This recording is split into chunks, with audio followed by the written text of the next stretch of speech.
Well, good morning, everybody. Welcome back to the class from the holidays. I hope that you had a good Christmas season and a good New Year's, that everything went well for you and your family and were safe. And maybe you got some time to rest and do some fun things and just enjoy yourself for a little while during the break.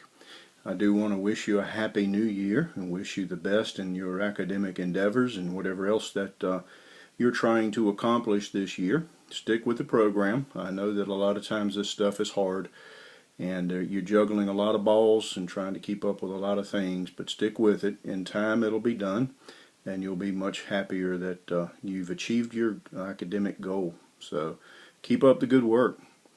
This week I want to remind you that we are in week 8, so we have this week, week 9, and then the exam week. So time is really going to start slipping by now. It may not seem that way, but before you know it, this class will be over and you'll be on your way to the next thing. I do want to remind you to go out and check your grades. There is a lot of work missing by different students, and zeros really kill your grades. So please go check the grade book, look at your cumulative score or your current score. Go back and look at all the work in the grade book, and if you have F's or zeros, anything but the discussion posts, you can still go back and get those done. And keep in mind that once the class ends, it is what it is. You can't go back and catch it up. So now's the time to get the work done. You've had a lot of space over the last few weeks to turn stuff in late, but now you're going to start running out of time. So go back and look at the grade book. Let's put forth a good effort and finish this thing well. And hopefully you get a good grade and go on to your next classes. I do want to remind you that in week 8, which is this week, the research paper is due. So don't forget that. That is a huge part of your grade. Some of you have not turned in your annotated bibliography from week 3. Again, that's a big part of your grade. Go back and look and see if you turned it in and done it, okay? So don't forget those things. You can get a lot of A's in your assignments and get a lot of A's in your discussion posts, and then just get your grade killed by not turning in some of these things like tests, research papers, annotated bibliographies. So now's the time to start cleaning things up and making sure you're okay, all right? So I don't want you to have any problems. Also, this week we're talking about social media and the internet and its influence on business. I don't think anyone that's breathing doesn't know and understand that. But there's a lot going on out there on the internet in terms of business and social media. Companies now have web presence on just about any kind of company. In fact, me and you can go out and start a company very, very easily anymore and just have a website. We don't have to worry about going and renting space at a building or how are we going to have infrastructure or anything like that. We could very, very easily just start a business with a web page and a laptop. And depending on your idea, you could make a lot of money.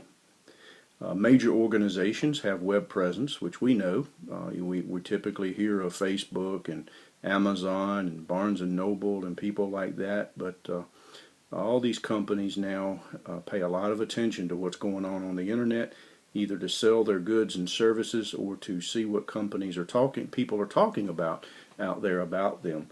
Certainly companies watch Facebook, and you need to understand that as students. We watch Facebook to see what people are saying about the company.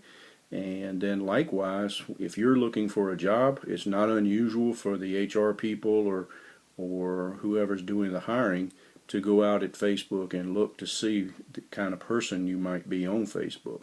I know there's a lot of discussion about privacy, things like that, but I guess the bottom line to that whole thing is people do go, and companies do go to Facebook and check you out. So you have to be very, very wise in terms of what you put on Facebook, what you say, what you don't say, and things like that. Another interesting website out there is called Glassdoor, and a lot of companies pay attention to this, as do employees. You can go out and see what companies are like, what people are saying about companies, what kind of salaries are and stuff, what kind of interview questions they ask, so things like that. So Glassdoor is another one of the big websites anymore. Certainly we know about Monster.com and Ladders and the various job-seeking websites that are out there. They're everywhere. And a lot of companies use those now instead of using the newspaper or what I would call traditional means to find employees. So what does that mean to you? It means that you need to start being more tech savvy if you're not, understanding how the companies use web pages and don't use web pages.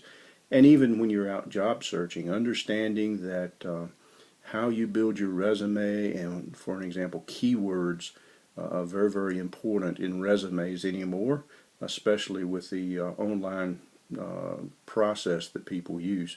For an example, if I'm looking for a quality engineer in the job that I do, and I put out an ad on Monster.com, and I say, for an example, that the successful applicant would have experience with ISO 9000. Okay, and that's just international standards for quality management and that sort of thing that you've learned about in your textbook. Here's the thing.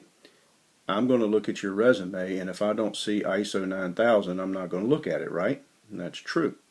Well, online resumes, I'm going to put those keywords in, and the internet is just going to block your resume if those things aren't there. So you won't even get to the point that I can see your resume if you don't have keywords in your resume. So what it means is you can't have just one standard resume that you just send out to bunches of people. You actually have to sit down and tailor each resume to the job application that you see online.